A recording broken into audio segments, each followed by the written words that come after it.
Maya Harris opened her eyes and saw only smoke and twisted metal above her head. The pain came next, and it filled her body like fire spreading through dry wood. She tried to move, but her left leg was trapped under something heavy, the smell of burning circuits and spilled fuel made her cough hard enough that her ribs screamed in protest around her. The wreckage of the celestial dawn groaned and settled like a dying beast. Maya pushed at the debris, pinning her leg, and after 3 tries it shifted enough for her to pull free. She stood on shaking legs and looked around at what remained of her ship. The colony vessel had been their hope for a new beginning, and now it was scattered across a dark plain of black stone that reflected the dim purple sky. She limped through the wreckage, calling names, but heard no response.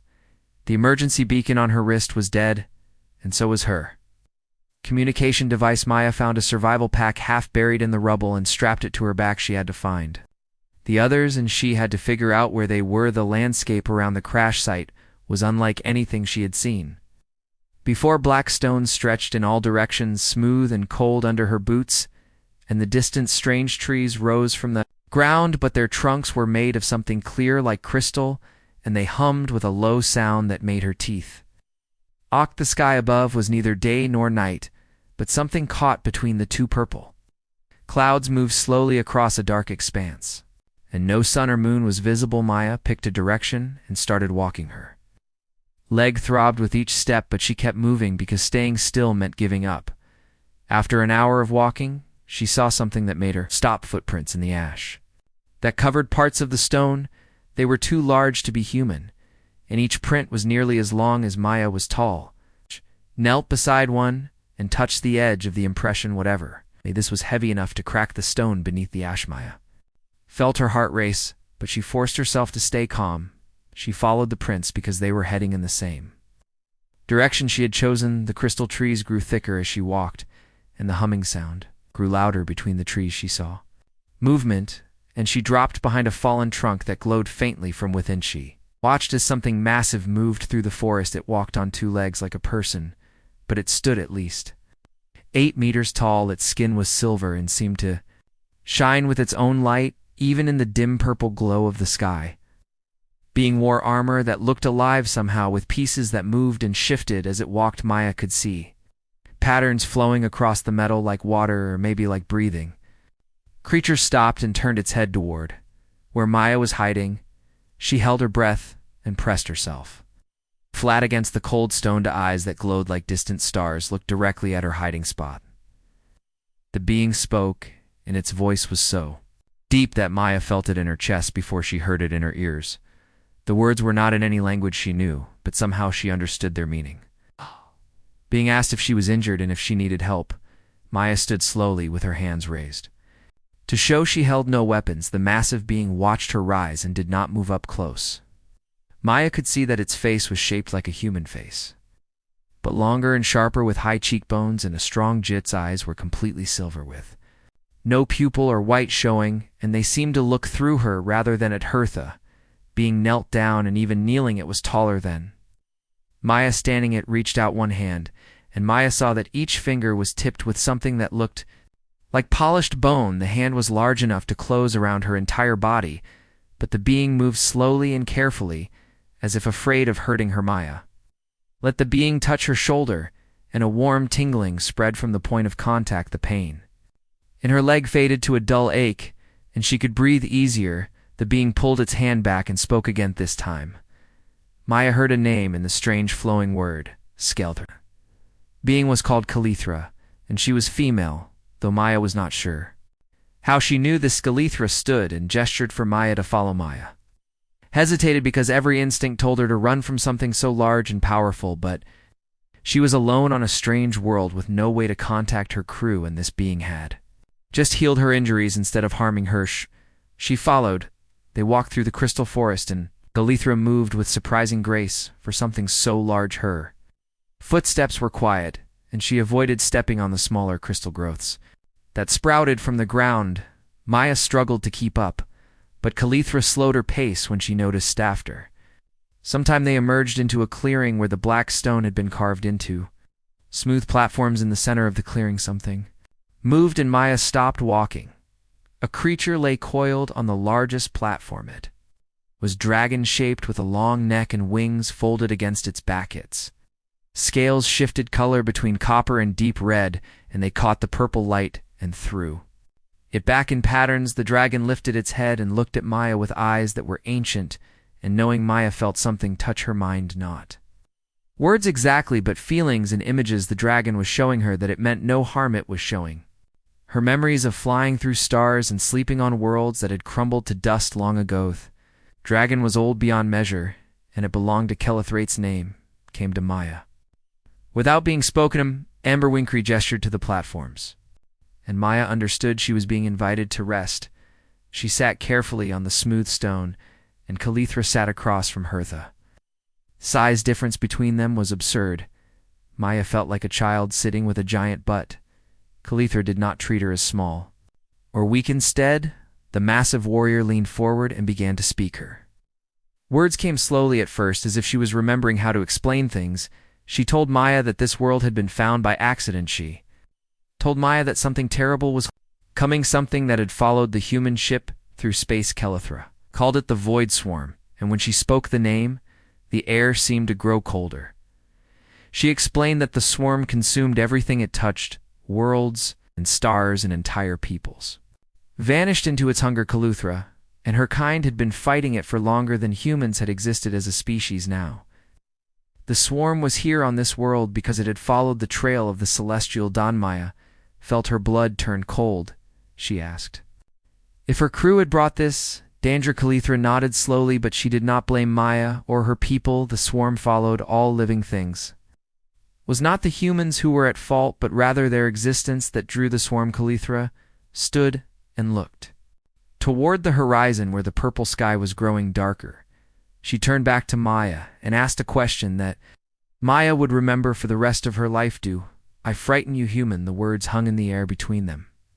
Maya looked up at the towering alien warrior with her glowing eyes and living armor. She looked at Emberwing, who watched with ancient patience. She thought about her crashed ship and lost crew, and the terror that was supposedly coming for them all. Then she answered with truth that surprised even herself. No, I care for ya. Kelithra went very still. Emberwing raised her great head and made a sound like distant thunder mixed with music. Massive warrior looked down at Maya, and something changed in her silver eyes. Something that might have been hope, or maybe surprise, or perhaps recognition of something she had not expected to find. She extended her hand, palm up, and Maya placed her much smaller hand in it. They stood that way as the sky darkened further and strange lights began to appear in the distance. The void swarm was coming, but Maya was no longer alone. Kelithra led Maya through the crystal forest as the sky grew darker with approaching night. Emberwing flew above them, and her shadow passed over the ground like a cloud. Maya had so many questions, but she saved her breath for walking. Her legs still ached, despite the healing Kelithra had given her. After hours of travel, they reached a place where the ground dropped away into nothing. A massive chasm stretched before them, filled with swirling mist that glowed faintly. Blue Maya stopped at the edge and looked down, but could not see the bottom. Kelithra stepped off the edge without hesitation. Maya gasped and reached out, but the warrior did not fall. Instead, she stood on empty air as if it were solid ground. Kelithra turned and extended her hand again. Maya stared at the offered hand, and then at the drop. She had come this far, and turning back now would mean dying alone in the wilderness. She took the hand and stepped forward. Her foot found resistance where there should have been nothing. Air beneath her felt solid, like walking on thick glass. Kelithra guided her forward, and they walked across the chasm on invisible paths ahead. Maya saw something impossibly massive structure floated in the middle of the chasm. It was carved from a single piece of white stone that seemed to generate its own light towers and bridges, connected different sections, and the whole thing hung suspended in the air with no visible support. Emberwing landed on one of the towers and folded her wings. They entered through a gate that opened at their approach. Inside, Maya saw more of Kelithra's people. They were all tall and silver-skinned, with glowing eyes. Some wore armor, like Kelithra, while others wore long robes that moved as if underwater. They stopped and stared at Maya as she passed. She felt very small and very human among these John Scalithra brought Maya to a large hall where several humans were. Gathered, Maya ran forward and was relieved to see familiar faces. Lauren Hayes stood near a window, looking out at the chasm. Sophie Bennett was examining a piece of alien technology with fascination. Grace Morrison was treating a wounded man. Maya did not recognize. They surrounded Maya with questions. In relief, she explained how she had found Calithra. And about the warning of the void swarm, Lauren went pale and said she had seen strange lights in the sky before the crashes. Sophie added that the ship had been pulled off course by something they could not identify. Grace finished bandaging the wounded man and turned to face the group. She said they were lucky to be alive, but they needed answers about where they were and what was happening. Calithra stood at the entrance to the hall and waited patiently when the humans finished their reunion. She stepped forward and began to speak. Her words came through in that strange way that was not quite hearing, but more like understanding. She told them about her people. The Velrathiathi had once been a great civilization spanning countless worlds. They had built wonders and explored the deepest mysteries of the universe. Then the void swarm came. It appeared from somewhere beyond normal space. A darkness that consumed matter and energy and even thought itself. The Velrathi fought back with all their technology and power, but the swarm was endless. World after world fell silent. Entire star systems vanished into the hungry void. The Velrothi who remained became warriors. They learned to fight across dimensions. They created weapons that bent reality, sacrificed everything to hold back the tide. But still they lost ground. Now only a few thousand Velrothi remained. They were scattered across the galaxy, fighting, delaying actions. This floating citadel was one of their last strongholds. Skelly Thratch herself had been fighting for 3,000 years. The technology that kept her alive also bound her to eternal war. She had seen civilizations rise and fall. She had watched friends die over and over. She had forgotten what peace felt like. The humans listened in stunned silence. Sophie asked how they could fight something that powerful. Calithra said that fighting was all they could do. Alternative was extinction for all living things. Over the following days, the humans learned more about their host. The Velrathi were kind. Despite their fearsome appearance, they shared food that sustained human body as they provided quarters carved from the living stone of the citadel. They taught the humans their language, though the understanding came more from touch than from words. Maya spent much of her time with Kelithraith warriors, showed her the history of the Velrathi through shared memories. She would place her hand on Maya's head and images would flow. Maya saw the Velrathi homeworld as it had been, cities of light and music, gardens that grew in geometric patterns, children who played games with gravity and time. Then she saw the coming of the swarm, though. The sky tearing open, darkness pouring through like oil, the screams of millions going silent. She saw Calithra as she had been before the war, younger and softer, with hope in her eyes. She saw that Calithra had been a scholar, not a warrior. She had studied the stars and written poetry. The war had taken that person and forged someone new, someone who knew only duty and loss. At night, Maya would sit with Emberwing. The dragon shared her own memories. She showed Maya that she had once been many people. Dragons like Emberwing were created when Velrathi warriors chose to merge their consciousness together. Hundreds of individuals becoming one. They did this to create living weapons powerful enough to fight the swarm. Emberwing remembered being a teacher and a builder and a parent and a soldier. She remembered all their names, though she could no longer separate one from another. She had made the choice willingly along with the others, but sometimes she missed being just one person. Maya found the concept both beautiful and horrifying. The humans began training in Velrathi combat techniques. It was necessary because the swarm was coming. Lauren learned to pilot a small craft that flew without engines. Sophie studied weapons that fired compressed reality. Grace learned healing techniques that went beyond medicine. Maya trained with Calithra directly. The warrior taught her to sense the flow of energy around her. Everything living generated a kind of light that most beings could not see. Velrathi had learned to see it and shape it. Maya practiced for hours each day. First she felt nothing, but Calithra was patient. She would place her hands on Maya's shoulders and guide her attention. Slowly, Maya began to sense something, a warmth that came from living things. Cold emptiness where the void touched reality. She learned to dodge before attacks came by. Feeling the intention behind them, she learned to strike with more force. By focusing her will, the training was exhausting. But Maya pushed herself. She meant to be useful. She wanted to protect her people, and if she was honest, she wanted to stand beside Calithra as something more than a burden. One night Maya could not sleep. She walked through the citadel and found Calithra standing on an observation platform. The warrior was looking up at the stars. Maya approached quietly and stood beside her. Calithra acknowledged her presence with a slight nod. They stood in silence for a while. Then Calithra spoke. She said she had not expected to meet someone like Maya. Most species feared the Velrathi or saw them only as weapons, but Maya had looked at her and chosen care over fear. That simple choice had reminded Calithra of something she had forgotten, that she was more than a warrior, that she could still feel things beyond duty. Maya reached up and touched Calithra's hand. The size difference made it awkward, but neither of them moved away. Maya said that Calithra had given her hope when she had been alone and afraid. That was worth more than any weapon. Amberwing landed behind them and made a sound like purring thunder. The dragon sent a feeling of approval. She had been watching Maya and Calithra grow closer. She thought it was good. Peace was shattered 3 days later. Later alarms rang through the citadel. The Velrathi rushed to defensive positions. Calithra grabbed Maya and ran toward the command center. The viewing screens, Maya saw them, shapes that hurt to look at, things that were there and not there simultaneously. The Void Swarm had found Thema. Small force was testing the citadel's defenses. Calithra ordered the humans to shelter in the deep chambers, but Maya refused. She had trained for this. She would fight. Lauren and Sophie joined her. Grace stayed behind to prepare for casualties. The swarm creatures hit the outer barriers like waves of living darkness.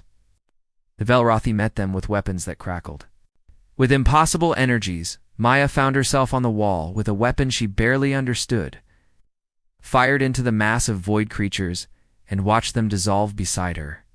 Calithra fought with brutal efficiency. Armor had grown blades, and she cut through enemies with devastating precision. Burgeoning flew overhead, breathing fire that burned with colors that should not exist. Battle lasted for hours. Maya lost track of time. She fired and dodged, and fired again. A void creature got through the line and came at her. She felt its approach before she saw it. She rolled aside and struck with her weapon. Creature screamed with a sound like tearing metal and vanished finally. The attack ended. The swarm pulled back, leaving only silence.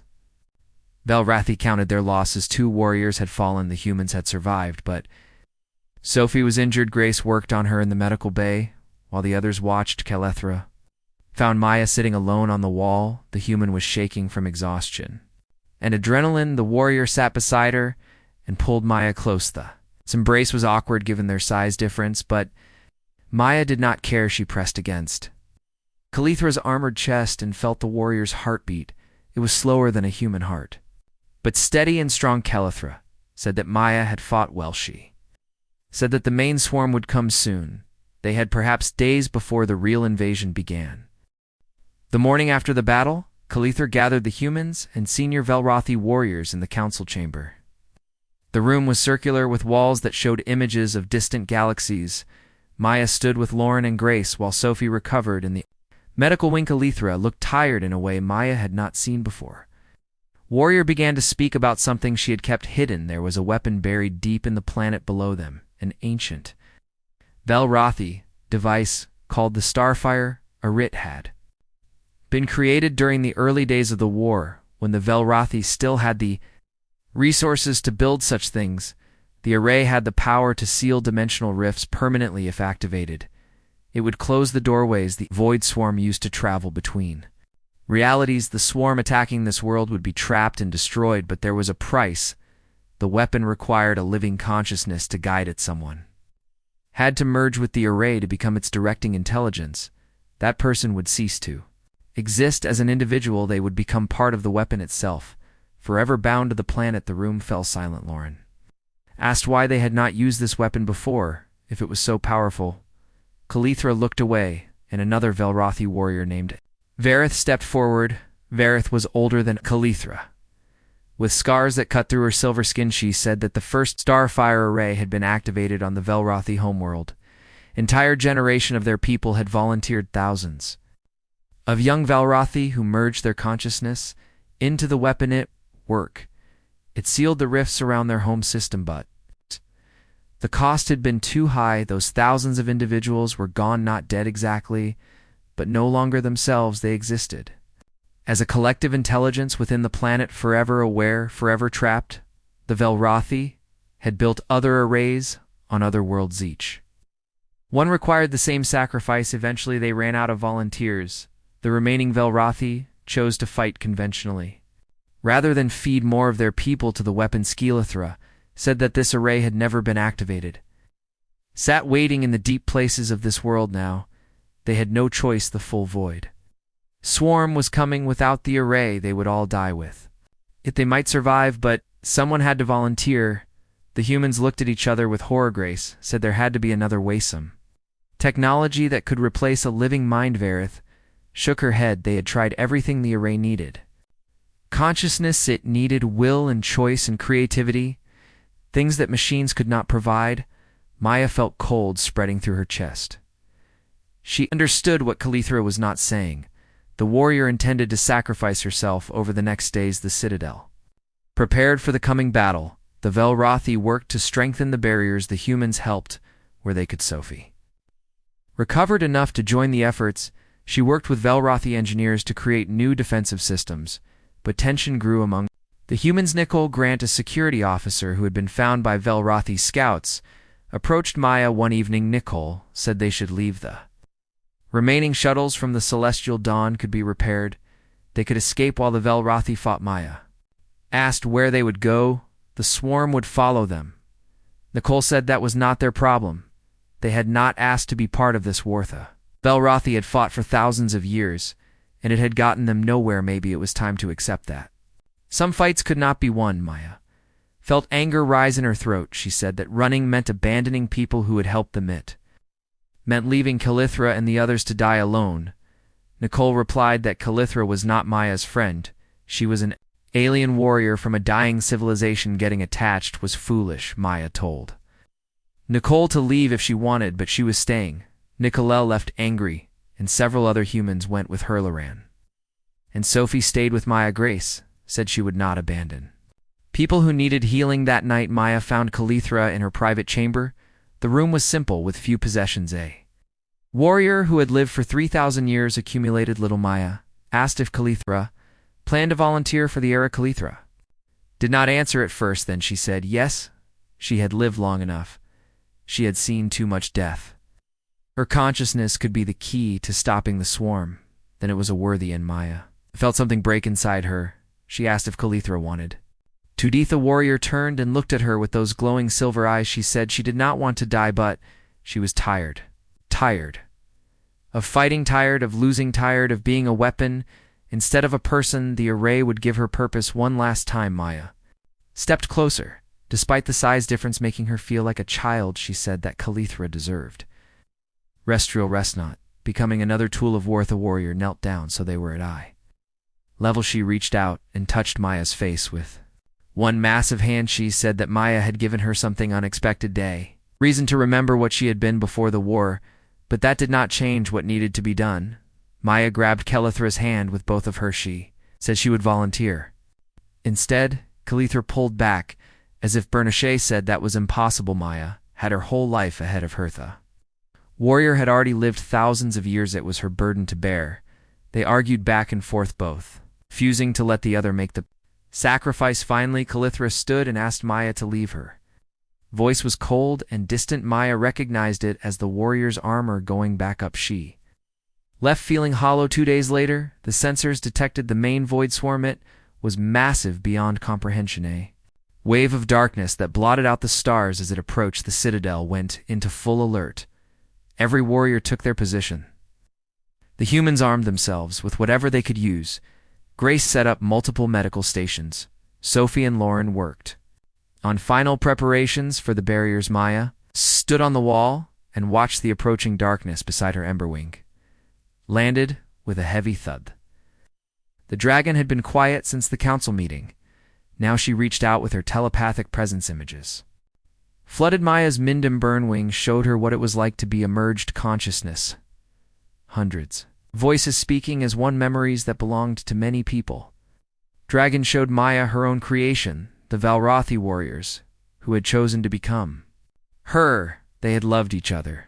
They had been friends and family and lovers. They chose to merge because together they could protect other. Emberwing did not regret the choice, but she understood why the Valrathi had stopped asking for volunteers to lose. Yourself even willingly was terrifying, Maya asked through the telepathic link. If there was truly no other way, Emberwing was quiet for a long moment then. She showed Maya something new. Dragons like herself were already merged consciousnesses. They existed. As collective beings, what if a dragon could interface with the Orcs? Would still require sacrifice. Boardward would be bound to the planet forever, but she would not lose herself entirely. She could maintain her identity while guiding the weapon. Maya felt hope surge through her. She asked if Emberwing would truly do this. The dragon sent a feeling of affirmation mixed with sorrow. She had been with Kalithra for 2,000 years. They were bonded in ways that went beyond words. Separating would hurt them both deeply, but it was better than losing Kalithra entirely, and it was better than forcing a young human to sacrifice herself. Maya ran to find Kalithra. Eighth warrior was in the armory preparing her weapons. Maya grabbed her arm and pulled her. Attention, she explained what Emberwing had shown her. Kalithra went very still then. She ran. Maya followed her to where Emberwing weighed Kalithra, and her dragon stared at each other. Telepathic conversation between them was private, but Maya could see the pain on Kalithra's face. The warrior was shaking her head. Emberwing made a sound like thunder mixed with music. She reached out with her mind to include Maya in the conversation. Showed them both that she had already decided she had lived a long life. As many people, she had seen wonders and fought battles. She had loved being Kalithra's companion, but all things ended this way. Her end would have meaning. She could become the guardian of a world. She could stop the swarm. She could let Kalithra. Finally, Riskelithra fell to her knees. The massive warrior pressed her forehead against Emberwing's scaled neck. She was crying, silver tears that glowed faintly in the dim light. Emberwing wrapped her wings around Kalithra. In an embrace they stayed that way for a long time. Maya felt like she was intruding on something sacred. She turned to leave, but Emberwing's telepathic touch stopped her. The dragon showed her that she was part of this now. She was family. When Kalithra finally stood, she looked at Maya with red eyes. She asked if Maya understood what this meant. Maya said Emberwing would save them all, but she and Kalithra would be separated for Verkelithra. Nodded. She said they needed to move quickly. The swarm would be here within hours. They gathered the others and explained the plan. Varith and the senior warriors were shocked. They had not considered that a dragon could interface with the Aura, but the more they discussed it, the more it made sense. Dragons were living weapons. The array was a weapon that needed life. Perhaps it could work. Nicole and the humans who wanted to flee were already gone.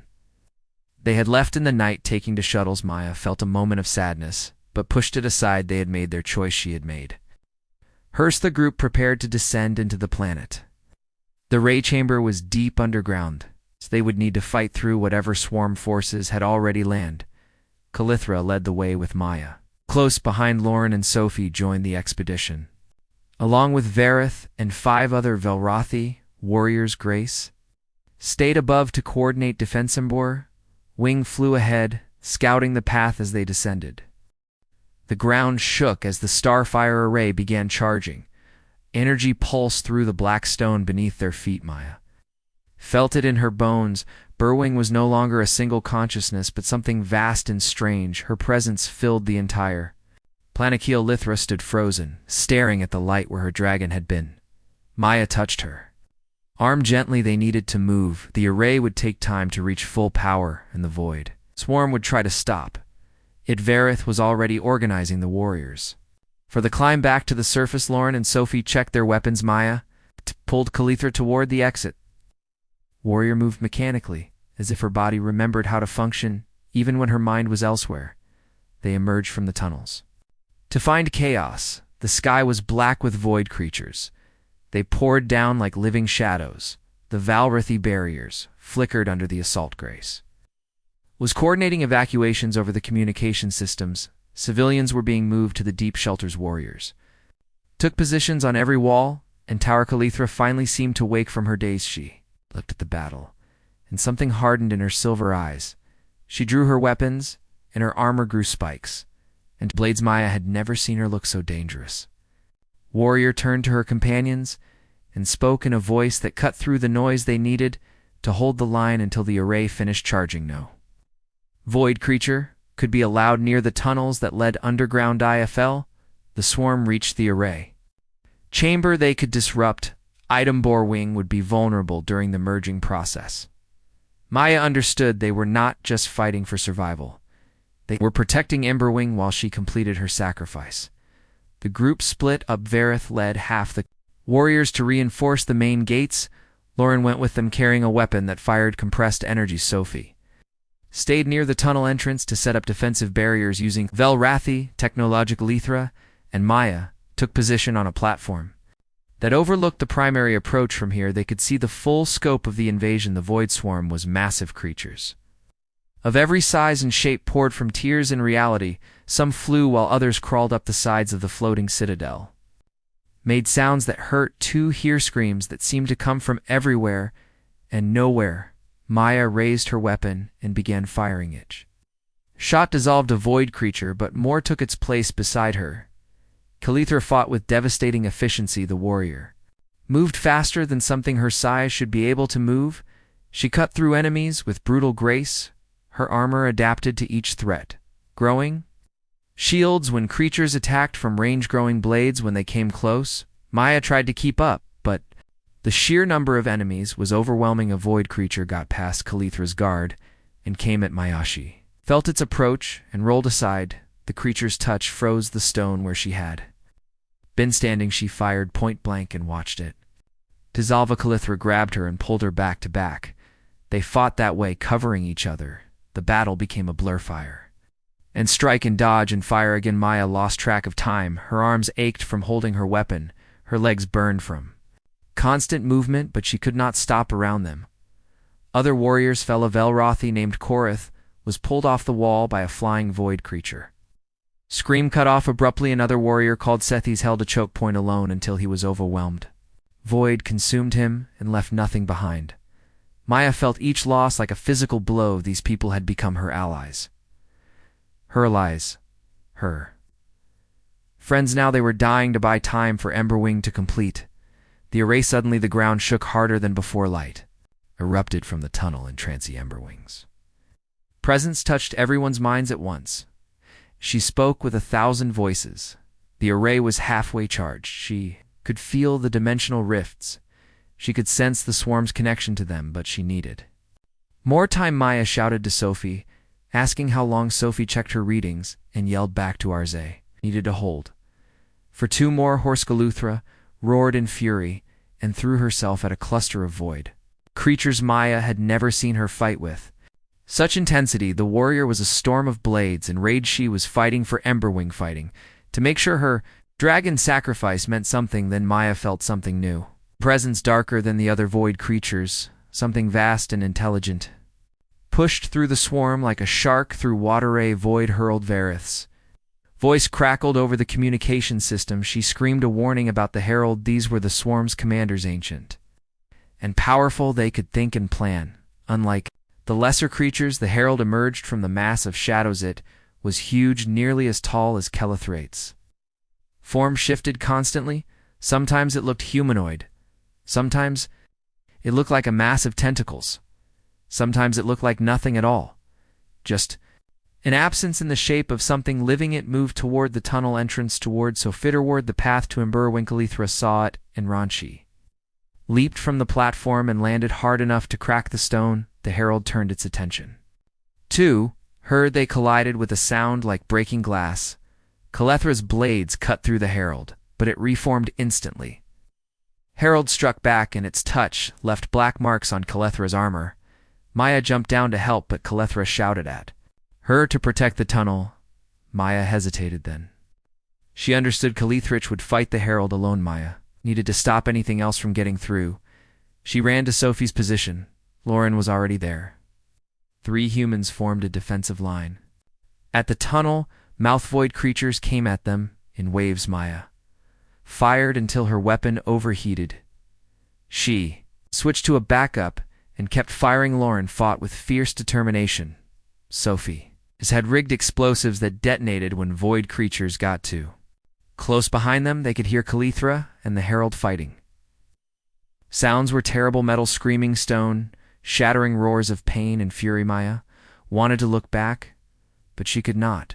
She had to trust that Calithra could handle herself. An hour past the swarm seemed endless. Maya's arms shook from exhaustion. Lauren had been injured by a grazing strike from a void creature. Sophie was running out of ammunition. Grace's voice came over the communications. She said the medical bay was full too. Many wounded, not enough supplies. She was doing what she could, but people were dying. Maya felt despair creeping in. They were losing then. Emberwing's presence filled their minds again. The array was at 70%. She could feel the power building. She showed them all a vision, the weapon-activating light spreading across the planet. Dimensional rifts sealing the void swarm trapped and destroyed. It was beautiful. It was hope. Maya found strength she did not know she had. She kept fighting beside her. Lauren reloaded and fired with mechanical precision. Sophie triggered her last explosive and then grabbed a melee weapon behind them. The fight between Calithra and the Herald reached a crescendo. Maya risked a glance back. Calithra was bleeding silver. Blood. Her armor was cracked in a dozen places, but she was still standing still, fighting. The Herald had also taken damage. Parts of it flickered in and out of existence. They were both running on willpower alone. The Herald made a sound like tearing metal. It launched itself at Calithra with renewed fury. The warrior met the charge head on. They grappled and rolled. Calithra's hands found the Herald's core, the place where its existence was most solid. She poured all her remaining energy into her grip. The Herald screamed, that thrashed and tried to break for Calithra held on her armor grew spikes that dug into the Herald. She was locking them together, making sure it could not escape. Then she activated something in her armor, a self-destruct protocol. Maya realized what Calithra was planning. She screamed and tried to run to her. Lauren grabbed her and held her. But Calithra looked at Maya one last time. Their eyes met across the battlefield. The warrior smiled. Then the explosion came, light and force that flattened everything around it. When Maya's vision cleared, she saw Calithra lying on the cracked stone. The Herald was gone, destroyed utterly, but Calithra was broken. Maya tore free from Lauren and ran to her. She dropped to her knees beside the massive warrior. Calithra's armor was shattered. Silver blood pooled beneath her. Her breathing was shallow. Maya pressed her hands against the worst wounds, trying to stop the bleeding. She screamed for Grace. The medic came running with supplies, but one look at Calithra told Maya everything. The injuries were too severe. Vaven Valrathi healing had limits. Calithra reached up with one trembling hand. She touched Maya's face. She spoke in a whisper. She said she was glad to have met Maya, glad to have remembered what it felt like to care for someone. Maya was crying. She begged Calithra to hold on. The array was almost ready. They had almost won. Calithra smiled again. She said she was tired. She had been tired for so long. Maybe now she could rest. Her eyes began to dim, the silver light fading. Maya grabbed her hand and held it tight. She said she would not let Calithra die, not after everything, not when they were so close. Grace worked frantically. She used every technique she knew, human medicine mixed with Valrathi healing. Sophie ran to get more supplies. Lauren provided covering fire to keep void creatures away. Maya held Calithra and refused to let go. She poured every ounce of will into keeping the warrior alive around them. The battle continued, but in that moment, nothing else existed, just Maya and Calithra, just a people who had found something unexpected. In the chaos of war, the ground shook again and bore wings. Presence exploded through their minds. The array had reached full power. Light erupted from every tunnel. Entrance it spread across the ground in waves. It rose into the sky like pillars of pure energy. Grace refused to give up. She pressed her hands against Calithra's chest and pushed energy through her palms. Valrathi had taught her techniques that went beyond normal medicine. She used them all. Now Sophie arrived with medical supplies and immediately began helping. Lauren stood guard, making sure no stray void creatures interrupted. Maya held Calithra's hand and willed her to live. She poured every emotion into that connection, everything she felt for this warrior who had shown her kindness. In the darkness around them, the battle was ending. The starfire Ray's light had sealed all dimensional rifts. Void creatures dissolved without their connection to the swarm. Rayers emerged from cover looking stunned. They had won, but the victory felt hollow with Calithra dying. Grace worked for what felt like hours. She used human techniques and Velwrathi healing in combination. She poured substances into Calithra's wounds that made them glow. She placed devices on the warrior's chest that sent pulses of energy through her body. Maya watched Calithra's face, watched for any sign of life. The silver skin had gone dull. The eyes remained closed. Then something changed. Dave's faint glow returned to Calithra's skin. Her chest moved with a shallow breath. Grace gasped and worked harder. She was getting a response. Maya felt hope surge through her. She leaned close and whispered to Calithrash, told the warrior that she had to live, that they had won, that Emberwing's sacrifice had not been in vain. She told Calithra that she cared for her, that she needed her to stay. Calithra's eyes flickered. They opened slowly, showing dull silver instead of the usual bright glow, but they were open. She was alive. Warrior tried to speak, but Grace told her to save her strength. Elithra was stabilized, but barely. She would need intensive care to survive. They carried her to the medical bay. It took 6 people to move someone. Calithra's sighs. Grace worked through the night. Maya stayed by Calithra's side, refusing to leave. Lorne brought her food and water. Sophie checked in regularly with updates. The void swarm was gone. All the creatures had dissolved when their connection was severed. The dimensional rifts around the planet were permanently sealed. Presence could be felt everywhere. She was the planet now. Her consciousness spread through the stone and sky. She could manifest as crystalline projections to communicate. She was no longer the dragon they had known. She was something new, something vast and ancient and protective. Her visited the medical Betha. Senior warrior looked exhausted. She said they had lost 40 warriors in the battle, nearly a quarter of their remaining forces, but they had also saved countless lives. The planet was secure. The swarm would never reach it again. She looked at Calithra and something softened in her expression. She said Calithra had earned her rest. She hoped the warrior would finally find peace. Over the following weeks, Calithra slowly recovered. Her body healed, but the process was slow. Velwrathio physiology was resilient, but she had pushed beyond all limits. Grace monitored her constantly. She combined human medicine with Velwrathia technology. The result was remarkably. Thraw's injuries closed. The silver glow returned to her skin. Her strength came back gradually, but something had changed. Calithra moved differently now, less like a warrior and more like someone learning to be a person. Again, she spent long hours staring at the sky. Sometimes she would touch the walls and close her eyes. Maya realized she was feeling Emberwing's presence. The dragon was everywhere in the stone, and Calithra could sense her even if they could not speak the way they once had. One day, Calithra was well enough to walk. Maya helped her outside to a platform overlooking the chasm. The purple sky had cleared to show stars. The planet was beautiful without the shadow of the swarm. Emberwings' presence touched their minds. Gently she manifested as a projection made of crystal and light. She looked like her old self, but translucent. She could not speak in words anymore, but she sent feelings: joy at seeing Calithra alive, satisfaction at having protected everyone, a deep peace that came from having purpose. Calithra reached out to touch the projection. Her hand passed through it. She pulled back with pain in her eyes. Emberwing sent a feeling of comfort. She showed them that she was not going to just change. She would always be here, always watching over them. Calithra closed her eyes, and Maya saw silver tears on her face. The warrior was grieving and healing at the same time. The humans began rebuilding. The crash site of the celestial dawn became the foundation of a new settlement. Sophie designed structures that combined human and Velwrathi technology. Lauren led expeditions to explore the planet. Grace opened a medical center that treated both species. The Velwrathi, who had fought in the battle, chose to stay. They were tired of war. This planet offered them something they had not had in thousands of years, a home, a place to rest. Calithra struggled with Pishai. Had been a warrior for 3,000 years. Now there was no war to fight, no enemy to battle. She did not know what to do with herself.